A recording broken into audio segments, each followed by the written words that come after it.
હાલો તો ભાઈ ગુજરાતના તમામ મોટા મોટા અને રેન્ક 1 ના કલાકારો માટે હું લઈને આવ્યો છું એક ઓફર। अभी मजा आएगा ना भिड़ो। હું તમને બધા મોટા મોટા કલાકારોને 1 કરોડ રૂપિયા આપું। क्या बोला तूने? હા તમે હાસું સાંભળ્યું, હું તમને બધા મોટા મોટા કલાકારોને 1 કરોડ રૂપિયા આપું। ઘર ભેગું થાને ભાઈ। તમારે ખાલી સરકારને તમારે બધાએ ભેગા થઈને સરકારને ખાલી એટલું જ કહેવાનું છે કે ગુજરાતમાં ગર્ભવતી બેન દીકરી ગર્ભવતી મહિલા જ્યારે સરકારી હોસ્પિટલમાં ડિલિવરી કે સોનોગ્રાફી કરાવવા જાય એટલે સરકારી હોસ્પિટલમાંથી એને કોઈને કોઈ બહાનું બનાવી અને પ્રાઇવેટ હોસ્પિટલમાં મોકલી દેવામાં આવે, બરોબર?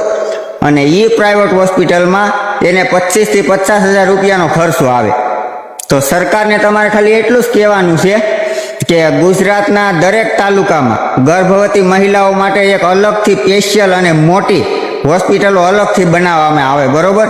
અને એ અલગ હોસ્પિટલમાં એ ગર્ભવતી મહિલાઓને બધી તમામ સુવિધાઓ મળવી જોઈએ। એટલું તમારે સરકારને ખાલી કહેવાનું છે એટલે હું તમને બધાને 1 કરોડ રૂપિયા આપું। છે તમારામાં તાકાત?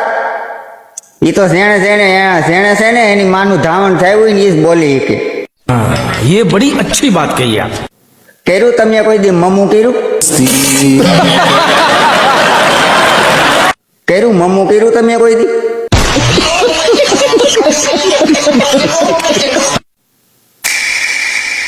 વાવાઝોડું બોલે કલેજા।